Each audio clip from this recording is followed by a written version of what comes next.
Hi everybody, you are here for Communications 3T Tips, Tricks, and Tools session. And my name is Bond, Virginia Bond, Bond like James, Virginia like the state. And we are ready to go. So I am going to get us started. I'm just going to set my timer on my phone. So we're going to hopefully go for 50 minutes. See if we can get this done a little faster than normal. So I'm going to start in present mode. We'll work from there. I will share the session with you so there won't be any problem. And I am going to share my screen. Here we go. So this session, I will send this to you so that you have it and can um, access it with no problem. And so here, when we talk about data privacy, some of the things I showed today are Google tools, so they are free to use. And I'll talk about the Microsoft equivalent of them as well. And then also, one of the things we also want to talk about, we'll be showing some tools that are free, but you should be talking to your DPO anytime you go to use a new tool within your district that your district does not know. Okay, so a few things, a couple learning objectives. We're going to help to understand some of the basics of communication. We're going to talk about tools, tips, and tricks to help you be more communicative, and then some also to help your students do the same thing. So the first thing, what is communication? Communication is really the imparting or exchanging of information or news. And we've communicated as a society for years and years. We've just, in the recent 20 years, we've changed the way that we do that. So, especially since pandemic teaching, we've changed a lot of those components. And this session is really about some of the tools that we can use to do those things. So communication is also the means of sending or receiving information, and that's any information that may go through a phone line and computers. And what I thought was really interesting about that, when we talk about that, there's really three kinds of communication. There's verbal communication, so how we talk to each other, which makes sense, right? And we've talked about speaking skills, public speaking skills. There's written communication. We use non-tech we use a tech communication, of which both of those work really well when we talk about ed tech tools. But the other one too is nonverbal communication, and I put a picture of this shirt here, right? If my mouth doesn't say it, my face definitely will, because nonverbal communication is definitely a skill that I think people either have or you don't have, and I like to call it reading a room. So some people are better at it than others. That's all there is to it. So we're going to start with the basics. And here are the basics. I'm going to jump out of presentation mode to do the rest of this. And the basics are going to cover things that are basically within the Google suite, because we know that all of those things are covered with a DPA or a data privacy agreement. And I thought I would do some of these pieces and we talk about ways that you could communicate with others. So the first thing in here is I'm going to go to my drive. And when we talk about our drive, right, we're talking about two big parts of the Google Drive. There's the drive parts, so the My Drive and the shared drives, and then there's also shared with me. So you may be getting a lot of communication from people with the shared with me. And I find that a lot of people stress about this because there's a lot of things in here that you're not in control of. You're not in control of what goes in, you're not in control of what it looks like. But I think one of the best things you can do is to a really good tip is to stop looking for things within shared with me. Come up to the advanced search bar, type in or look for the type you're looking for. So I'm going to look for a presentation, and then look for the owner of that. So if I know that Erica Preston shared a document with me, right, I should be able to find it in here, right? There's lots of documents in here from Erica Preston. But what that means is I don't have to go into my shared with me and search for it myself. I will be able to find it in that manner. So you can, notice what I did is I chose a type and chose an owner, and I went to a specific person, and you can put any email in there. So I also in here can look for something that I may have shared to myself. And that's just a really good tip to do instead of trying to find where I put it. So that's one of the big tips. So that's definitely navigating that shared with me. The other thing is shared documents. When we look at shared documents, much can be overwhelming to people. Like, how am I sharing? We really only have 3 ways. So I'm going to go into this document right here. I have it open already. I could look at that one. We can come into the shared mode, right? So anytime you automatically open a document, the default always is that it's restricted. So, and they do that because they want you to make a decision about how you want to share it. Now, that's my personal account. Some districts make the default mode to be shared with anybody within the agency. So you just need to know what your default mode is. For my personal account, it's restricted.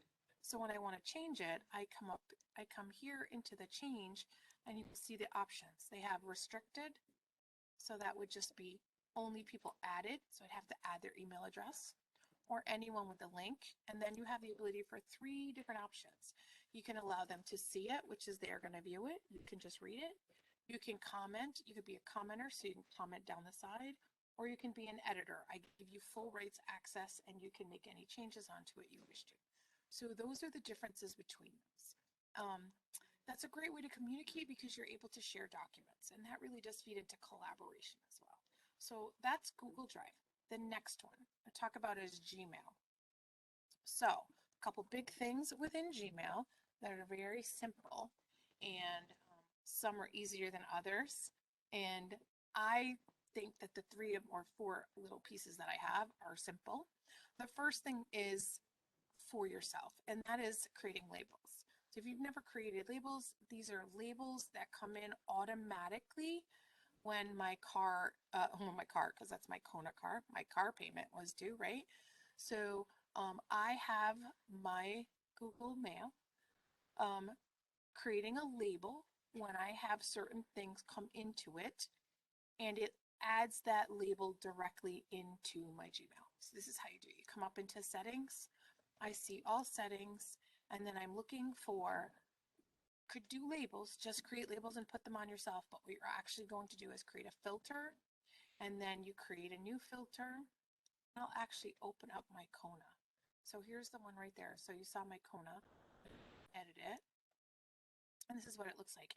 You put in the address, you say what it's to, you're going to have things, and you could tell it to continue. So I used an email address, and so when mine comes in, I'm going to have anything that comes in from Hyundai come in as and get labeled as a Kona. It's never going to go to spam. It's always going to be marked as important, and it will be not primary. Hi, Anna. Hi, Virginia. Stop for just a second. I started to record it so that there wasn't a problem, but let me share what I have. Okay. Is it just me? Am I holding everybody up? There's nobody else here, so just Okay. I was actually giving training next door and I'm like, I gotta get out of here. that's okay. I started to pre-record it, so you've only missed a couple minutes, so it's Okay. not a big deal. But Thank let you. me grab the link. Yep, hold on. I'm gonna stop sharing. It'll be easier to grab it. Okay. And by the way, Anna, you won a mug, a Yeti mug at Tech A Day, and it's I in did? color. Yeah, Woo! we're gonna get it to you. I just haven't That's figured awesome. out how yet. Well, All thanks, right, Virginia. not a problem. All right, so there's a link, Okay. and I just started, so I'm gonna keep going. Okay. And I put us on a 50-minute clock, so we're down to 41. So you got 41 minutes to go. Okay. Here we go. All right, so we are working on slide 8, Okay. and we are share one more time. Feel free to ask questions if you have them while we're going. There we go. So we're talking about Gmail and ways to use Gmail to communicate besides the obvious, right? So we're talking about labeling. So creating labels with the filters. So basically making filters or labels that will do the work as you go. So when I make that filter, it will automatically add the label. And that way I don't have to go through and do that work myself. I will have Google do it for me. So that's always a great thing because for yourself, that will speed you up in your email. The other thing is, and as simple as this sounds, but man, oh man, the difference between a reply and a reply all. Okay. Mm-hmm. So I'm going to open this one up. Let's say in here, I'm trying to find something that's not, this one will work. right? So when I default to reply to something, I'm going to move your Yeah. hand out of the way, Anna, and I go this way, it depends on what your default is. I have changed my default so it's only reply Okay. and never reply all. I don't care if you're attending the meeting. I don't care if you're accepting my Google thing. So we always want to make sure when we're communicating, think about the right way when we should be using reply versus reply all. I'm pretty specific in that when I want somebody to reply all, I will tell them in my email message to reply all. It's a huge. Okay. Another thing is creating a signature line. So it's under settings and then the general, and you scroll all the way down and have a signature line. And I really feel like this is a skill that should be taught to students. They should have a signature line, who they are, where they're from, especially for your juniors and your seniors who'll start to use email a little bit more often. Mm-hmm. While you're there as well, they can have multiple signature lines. It's a default in there when you come into your settings. You go all the way into your general down at the bottom. Yeah. You can have more than one signature line. You can have a no signature line or a signature line. And you can also, When you say signature line, like I have like a custom made signature. I did it because I wanted my Bitmoji in it. So I imported mine as an image, although I do have like a click here, like Calendly to book an appointment. But when you say the signature line itself, so it's just, it would be really nice, Anna. So it's a good question because you're the only Anna linguist I know, but I might have three Karen Smiths, and I do. I have three Karen Smiths in our region, and it okay, only says Karen Smith, and I don't know who you are, what district you're from. It's not very helpful to me, right? So it's always helpful, especially, and you like when you're, that's more of a like common courtesy, and I don't mean just for you. I just mean in general for people. Signature lines are huge, so at least you have a number to call back to. Call me. right, I love those emails that say, call me, Rebecca. Hi, can you call me when you get a chance? And I'm like, yeah, let me go look up that phone number for the 85th millionth time. right. One of those things like that. So I think that's helpful for students and for adults to have that signature line. Also, the difference between an informal and a formal email. So I think adults need to learn that. And I also think that students need to learn that. It's a really big component for them to be able to say, oh, yeah, you might, the language you'd use is just like writing and speaking. You're going to talk to your classmates different than you're going to talk to somebody you're sending a formal letter. And it's so that can be taught when the friendly letter versus the business letter is taught in like an English class. The same kind of conversation be taught on the technical side as well. All right, so the next one is drawings. And I have done drawings before in Create. So if you understand what drawings are for, basically to make a drawing, right? And you can do all kinds of things with them, but those drawings can be done to make very specific things. Because I have the ability to go into drawings and create a custom canvas, I can make anything. So if I want to make flyers or newsletters or anything, I can create that in here. I would go into file, go into page setup like every other thing, and I could make a custom size. So I would be able to create 8.5 by 11. I could create 11 by 17, whatever I needed. So I could create that and then I could make a communication for something. So now my last session that I did on the 3Ts, we use this in Create because you can do meme creation in here, which is really kind of fun. But you can also use Google Tools for any kind of communication document you'd want to make. Great to make Oh. any kind of logos, any kind of images. I haven't played with Google Drawings much.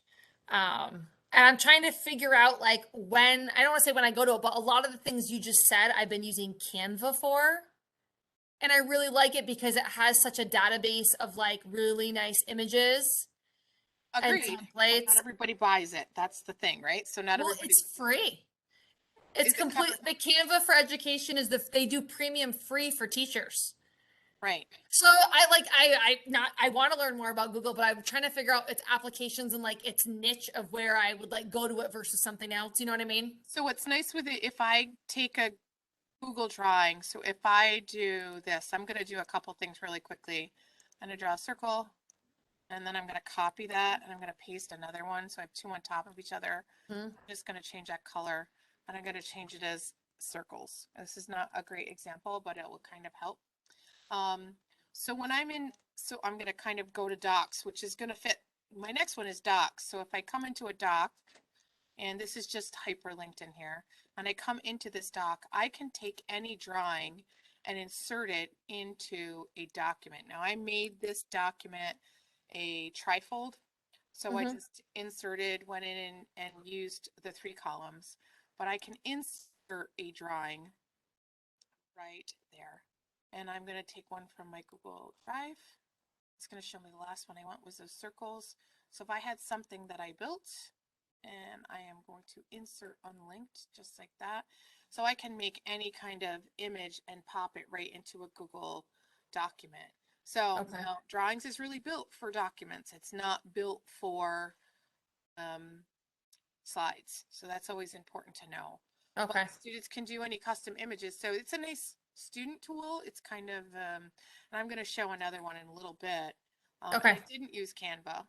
Um, not one of the ones I typically go to, but this is always nice because it can be quickly built and students can build any images. They could do math problems in there as well. So, and then can insert it into a document pretty easily.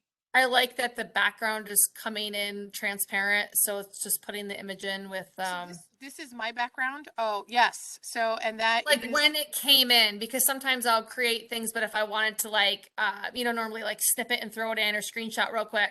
I mean, they do have Canva actually has a built-in like a background remover, which is kind of cool for logos, but so it's in just good to case you know. didn't have one, there's a site called Remove remove.bg. BG. Yeah. Yeah, so that will do that anything, but it adds a couple steps. I do Yeah. like the fact that that always has transparent in the back, and you can Yeah. add a background to it. Like if I wanted to, I could do this. And you noticed when I put it in, I inserted it unlinked, right? Uh-huh. If I had inserted it linked, so if I take it out and I insert it this way and I tell it to go from my drive and I tell it to go this way, it'll go this way. I'm going to link to the source. Uh-huh. It'll come through green, but then if I change it and I take the background and I change it to a It'll different update color, it. yeah, Okay. it'll If you update. refresh your screen. Yeah, yep, exactly. Okay. That's a really nice little feature within it, right? Yeah, So, it is. Then it's not like a static thing. Yeah. correct. Okay, so let me keep going. This is like the down dirty and fast. I The like it. next one is Google Slides. So using Google Slides for communication. So I'm going to open this one up. And Google Slides is the better option for multimedia. Anytime we want to do images, video, or audio, we want to use Google Slides, not Docs, because Docs is really text. That's its purpose. So we want to use something a little different. So in here, I'm going to click on this. I just made one. And what I did is I went in and I created it um, in slides. I just changed the canvas size. So Yeah. basically I went to page setup. Page setup. I went into vertical. You could Yeah. create anything in here. And this is great for primary students, younger students, middle school students who want to do a newsletter because you have two sides and then they can just click and drag the pieces where they want. I want to do a text box here. So I just do that in there. And then they can really edit things the way they want. They can actually even do shapes if you want to put a shape in like this, And then because you type can it in. automatically type in the shapes and Yeah. then they can resize it. So this is a nice way for students to put together a portfolio or a little mini portfolio of their own work, which is kind of neat, or they can build like a newsletter. And it's a nice jumping ground to Canva if you were going to take your kids into something like that. Mm-hmm. This is a nice kind of preload. We kind of Yeah. work them into that. And a nice blank, or the teacher could make it, put all the shapes Like a together and template. say, I want you to fill it. Right. So that has a lot of options. And all I did was go to the second page so they could have it different ways. And they could also have it so the student could go in and create this beginning of an article could link to a full document.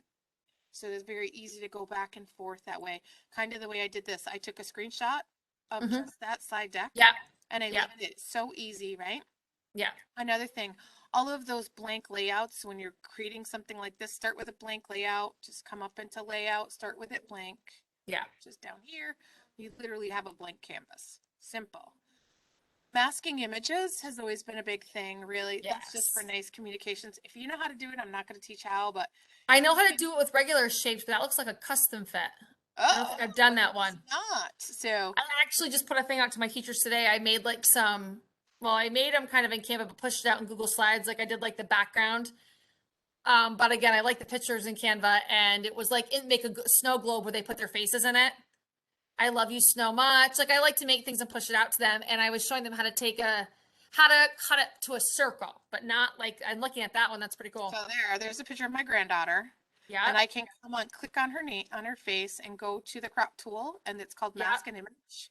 And I can crop it right there. So I can crop any image of my own like that. And then I can just, all I did was put a border around it, and you can change the type of border and the color. There you go. Yep. So I did those. So they're pretty easy, and you Yeah. have all of the shapes available to you. So like call outs are kind of my favorite. I love call outs. Okay. So that's a call out that's on there.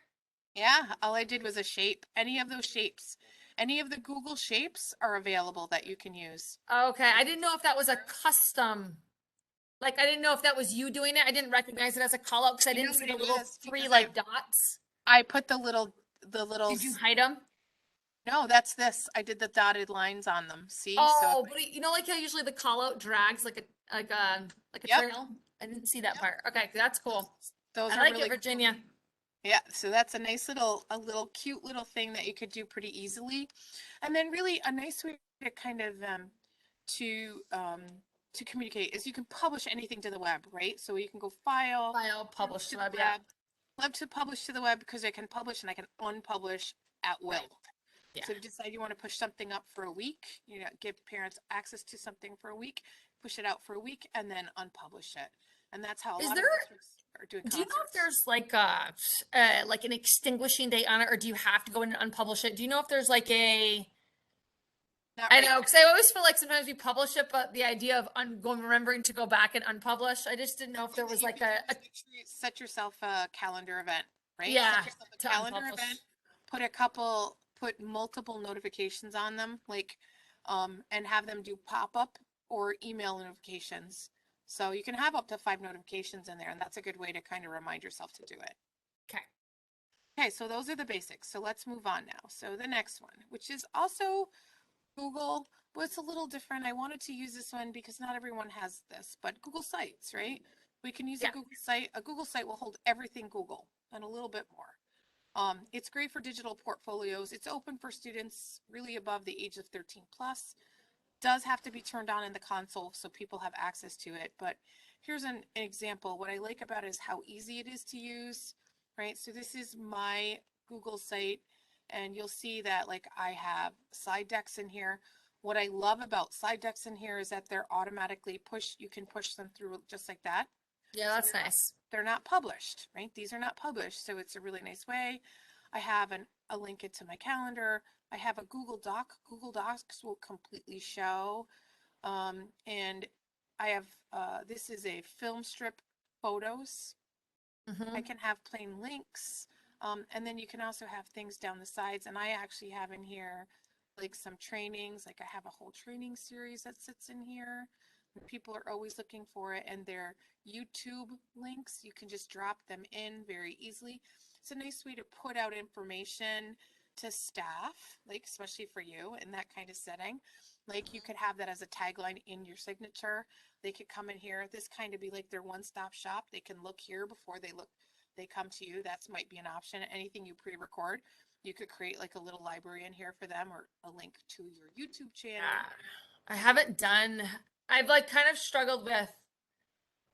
I don't know, trying to figure out that whole hub. I did create Google Classrooms by grade level as more like a way to share ideas when other people find things to create a little bit of that. Um, and so, That's what I want to get this to. It's more of a resource hub, so it's something that I can use all the time. And mhm, just so it's a way that people can come to it. So yeah. what I like about it is this: when you go to edit it, the Hmm. components of it, it looks really complicated, but you choose a theme and then you just run with it. So, and everything is click and draggable. Well, I So have created like my own personal Google site before, so I am familiar with it. I kind of feel like I don't have enough on there to like make it like for my tech one yet. for this new position I'm in. But also, I think if you added things like links to web pages, that would be helpful, right? You can pull that kind of stuff Yeah. together as well. Yeah. It takes time. Well, I think, Yeah, it really does. It does. right? And I like it because it does give a lot of options, even if it's like, hey, here's some forms, here's some documents, here's some things you can use. Check here first might be. So that's a nice one. There's a school district down here that does portfolios in the middle school with their students. So at Yeah. the end of 8th grade, they all go through. It's Schenectady City, and students defend their portfolio from middle school. It's awesome. It's amazing to see, and how kids can talk through the work that they've done in the last year. My daughter, when she was in college, she used a Google site to put her work up on Mm-hmm. for her graduate work, and that's how she got a job. She just built her own Google site. So it's very practical use, and web design is super practical. All right, the next one is Moat. Yes. I've Have you done seen it? training on that here. Great. Well, I'm going to do a quick little Moat video. So if Okay. the other people who haven't seen it, what I like about Moat is this. I click here to start. It's ease. All I Yeah. have to So do in. is just totally quickly record, and it will give your students your voice wherever you are. I'm just Yeah. going to stop it right there. Quick and easy. You can move the window around. You notice I got the upgraded version. I have 3 minutes 3 minutes. Yeah, this is I got a awesome. question for you, Virginia, and I don't know if you know the answer to it. Do you know if Mo is EdLaw 2D compliant? They will sign. You have to reach out to them, but they will sign. Okay, because we are also trying to talk about like testing accommodations. Like if we do this in Google Forms, like is Moat an acceptable accommodation for test read? We're trying to like do some investigating on this, and we're having a hard time Why getting would some you use that and not just use the Google Forms, yeah, in Google Forms? Yep. right? Yep. Because Yep. you can, and then that's Yep. been a really nice feature for it in Google Forms where you can read the questions. So the thing is about Moat is that it's not collecting anything. It's a teacher tool. Yeah, but for the kids to be able to hear the Moat note, they have to have the extension. Otherwise, they get redirected to Moat's website to Oh, hear the okay. clip. Yeah. For them to be able to listen to it and stay within the program, they have to have the extension installed. I would reach out, send me an email tomorrow or later today. Okay. I have the name of the vice president that you can reach of Moat. All right, Virginia. Look at me. Look at you.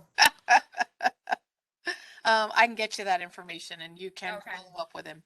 Okay, so the next one is Google Keep.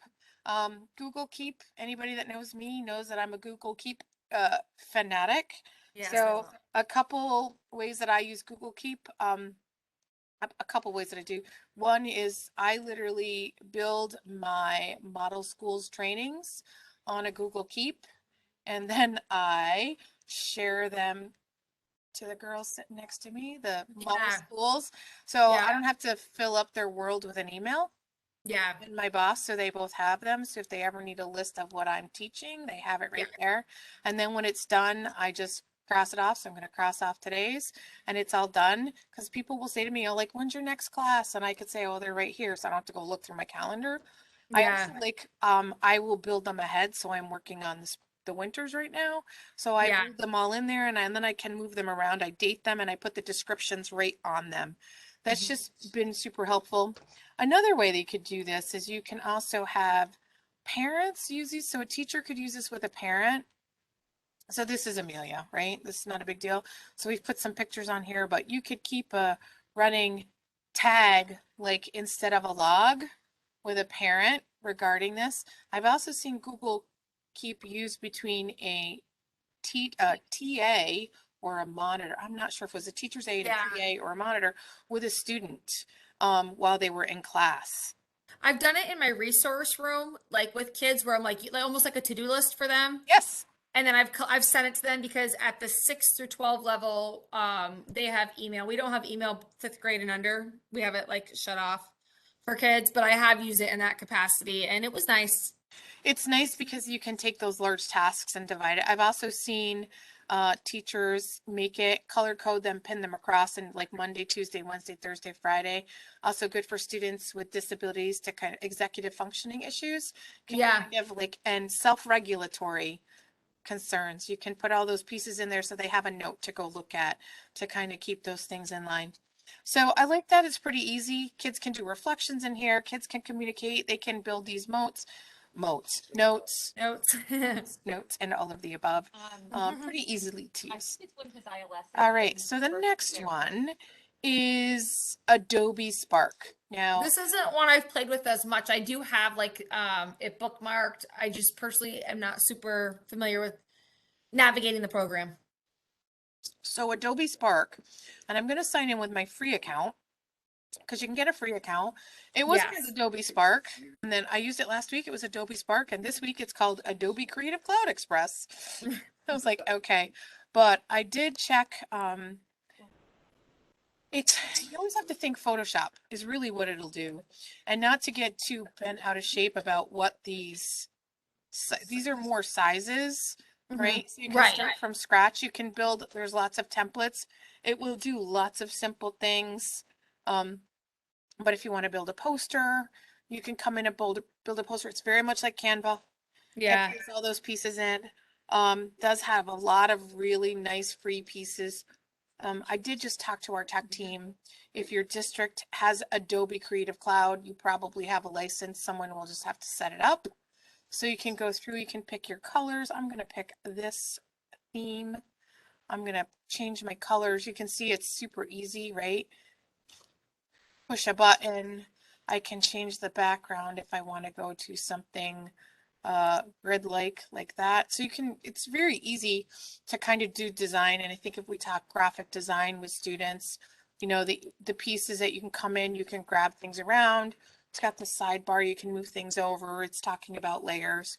So it's a nice way for students to start that like design feature where they're starting to do those pieces. It's a nice creation and also communication. So pretty simple. You can create anything in here. I've done videos within Adobe Spark, and they actually give you Creative Commons music that you can attach to it. So That's what Canva does too, because I'm like helping the gym teacher do like this or that videos, and we're doing videos of the kids and we're turning them into Giphies and putting them in. that's And cool. they've got audio, and it was nice to layer the audio in, and we didn't have to, it was free. Can you do audio on top? Can you also record your voice on top of that? Yes. Yeah, so And that's you can record your voice within Canva. so You don't have to, you go to like another website and then right, import audio, same which is thing here. nice. So the thing is, a lot of schools, it's just something maybe for you to explore. A lot of districts already have an Adobe Creative Cloud license within the district. And I if you don't know do, if we do. I'll have to ask I Todd. bet Okay. you do. Might. Because I was shocked at the districts that had it. Okay. It's kind of like the Microsoft licensing that districts keep, like they need Okay. some. So you may have some of those as well. We should check and see, because if you do, Check it you out. literally get the entire Creative Cloud attached to that. So you get Photoshop and everything else, and it's because it's sold by the BOCES, we sell it. Yeah. It has a DPA on it. Okay? Okay. So something to think about. And Okay. I found out today, I did not know that I have a license. I was like, we'll go figure. The next one is Screencastify. This is my go-to for speed. Yeah. When I am creating anything for videos, I get a lot of questions about like, how do you do this? So I used to type up descriptions. I no longer do that. I literally go to the site. iReady is a perfect example. I go to iReady, I log in, I turn on Screencastify, and I record myself doing it. Yeah. And then I save it and I just send it to people. Yeah. And the first couple of things that I always do, I label it the name of the product and then the district it's for. And then I go back and check to make sure if it's been watched and it's 6 months later, I will delete it. So I don't keep it in my drive. So it's not holding up my drive a little bit. And I have like 450 of them. I Yeah. also just started, people will ask me questions, and instead of me typing it, I literally will turn it on and just the webcam and record myself talking it back. I will. Because first of all, it's better. They make a better connection with me in general, number one. And number two, I don't want to type that because sometimes it's a long description. Right? Yeah, And I'm like, it's true. and I can talk a lot better than I can type. So I'm honest about it. I've been adding, I don't know if you've ever used it. Have you ever used IRAD? Yes. So lots of times I'll do it in IRAD and then I'll screencast by the IRAD just because it boxes in what I'm clicking. I usually do it when I'm pushing out like a district-wide tutorial. Like we adopted Parent Square this year and we did like conference signups. When I'm doing like a large scale screencastify, I've been doing it after I do an IRAD to like, it's been nice. I like that. I like those pieces. Screencastify for me has been a godsend because I don't think I could, that's my like pandemic tool. Yeah. I can't live without it. I've had Yeah. I had a free full version for the last 2 years because I'm screencastify like certified through Yeah. Google trainers. And now like we all have it. And I'm just like, I just don't type up descriptions anymore. I Yeah. just record everything. Yeah. It's called lazy. It's not. It's just, it's more effective for me. Well, exactly. Okay, so the next one is s'more. Or I'm using that right now Perfect. with this So, position. I'm on like my second newsletter right now. and I really like s'more because it does have that nice, I mean, It's handy. there's a lot of things you can do for Yeah. free, and there's a lot of things that will do newsletters. Mhm. But s'more is super. So if you've used it, I'm just going to go into this one. I'll just go back. Yes. So this is an old one, and I think you only have, I like that you get analytics on stuff, which is really nice when you Yeah, push that's really nice. yeah, so when you push them out, you get to see how many people have looked at it. And I Yeah. think if you go all the way into it, it will tell you how long they've spent. So if you like push a Yeah, I video did look. Yes. on there, you can tell, oh, look at 10 people watch the whole thing. Yay.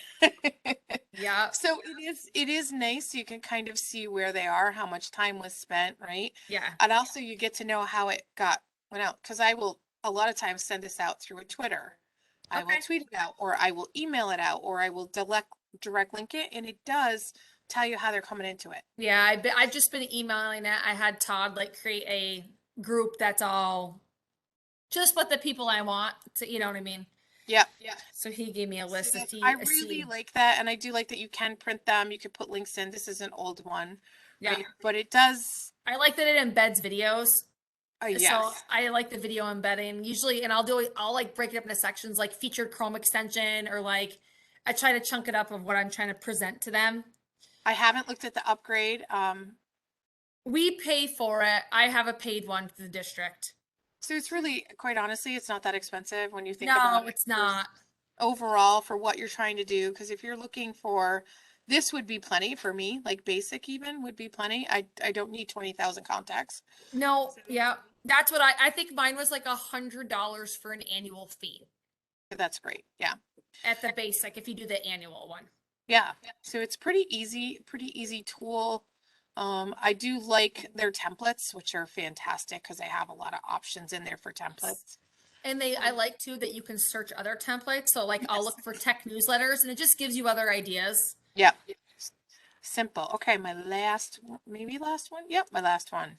My last full one is video conferencing.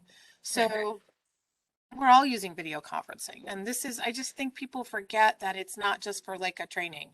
Like I said, I record everything. Sessions can be recorded. So we're doing this live, but it's being recorded for the other people that'll be in it, right? So they'll get the recorded or pre-recorded. Anything can be face to face, which I love anything. I do lots of big school trainings where I can have 6 or 7 school districts with, or 6 or 7 buildings with me at the same time, instead of trying to find a place, which is great. But I think we have to think outside of that box. Special ed meetings annual meetings can happen now in a video conference. So the parent can't get out of work, but they could get out for an hour, right? They could move their lunch hour. So I think there's ways that we need to think about. Last year, we did a lot with parent teacher conferences, but we used to do our ISTR, so our instructional meetings in a conference call. So this is just conference call up a couple levels, right? We can share documents, they can see our screen. It works, all of those 3 tools that I have up there, WebEx and Zoom and Meet, all work on a phone. So those things are all awesome. Not everybody loves a concert online, but they can be done, right? They can be done, they can be streamed, they can be gotten online. And Plano gallery walks. So people can do gallery walks pretty easily. A student can defend anything through a gallery walk or basically a portfolio walk. So that's, I really like video conferencing tool. I think we forget about it because we're all so used to it now. It's amazing how things have changed in a few years. Everybody's used to jumping into some form of Meet or Zoom or WebEx or whatever we happen to be using. So a couple other tools that are out there. And I didn't go down the social media communication length because I feel like it varies so much from district to district to just like district allows you to do it, but some other tools that can be used as well. Parent Square is one that I put in there. Seesaw is another one. Shobi is used by a lot of elementary districts for that are using iPads with their students. They use Shobi. What is it similar to Seesaw or not so It much? is. Yep. It is very similar. So we did get Seesaw this year, but it's kind of been, I don't really feel like people are using it much. I Yeah. think just after like post pandemic, trying to learn a new platform. Yeah, I don't know. So Remind is one of those early communication apps. Not my Yeah, favorite, but it we can be were doing used. that a little bit before Parent Square. All right. Class Dojo. I actually am at Salmon one day a week and I hate Class Dojo. I'm like, I hate it because I hate that point thing, The but points. they don't use it for points at all. They started using it, their primary uses only iPads. So their primary is using Class Dojo for only parent communication. So I was like, okay, I like it. That I like. That I mean, it's nice to have a communication tool that you know works. So that's what they're using. And then Weeklet. So we think of Weeklet as a collaboration tool to collaborate ideas together, but it can be used in the same way if you make it totally open. You could push documents in there that people can use and can kind of, it's one way in. Have you ever Is it similar to Padlet? It is very similar. Yep. Is there like some differences to it? Padlet, I just incorporated it in a training and just did a little bit on that. Wakelet is like one I still have to look at. I just didn't know if there was So what any. I like about Wakelet is it doesn't have as many, some of the same things you've done in the past, right? Some of the ways that you've used it, you can change layouts. You do have some different layouts, but not a ton of different ones. It's not, they don't have any, they don't have anywhere near as many layouts as Padlet does. Okay. I do like the fact that you can see who adds in what. So this is the one I did when I was at Nicegate. And I added my team, so we put in photos and ideas. It is very similar though. If I come in and edit, you can add anything to it. So the minute I click here, right? If I Right. click here, I can put all of these things and all of these in, right? Has a few other options. I could put in Adobe Spark, but it pretty much covers everything. Um, you know, It does look kind of similar to Padlet then. they do have the same look. I do not think so. Okay. The couple things about Padlet that I like a little better is that you can do some full restrictions. You can password protect them. Yeah. I use this more for Yeah, Padlet, you can do it where you have to approve it before it goes on right. the Oh yeah, board. I there's don't no commenting on this, so you can't comment and upgrade. So this for me feels like more of a teacher tool. like a curation tool to hold things Yes, or yes. That's how I think of it more, but okay. it's a nice way that you can use it to push out information to people. Okay. So if you wanted to have a place where your parents could go grab documents and you didn't feel like they could make it through the school website, this is a different way you could do that as well. All right, so I think that's all of them. So questions. I'm going to stop sharing. Most of it I was pretty I do feel like I might dig into Google Drawings. I just feel like before I ever pitch something to teachers, I want to make sure I understand like why am I bringing it to them? You know what I mean? Yeah, Like, hold on for just one second. Let me close this yeah. up and I will share something with you. So everybody that didn't get a chance to take this, you will, once you fill out the Google form, you will get, I will mark your attendance as complete and you'll get an email and thanks everybody. So I'm just gonna stop.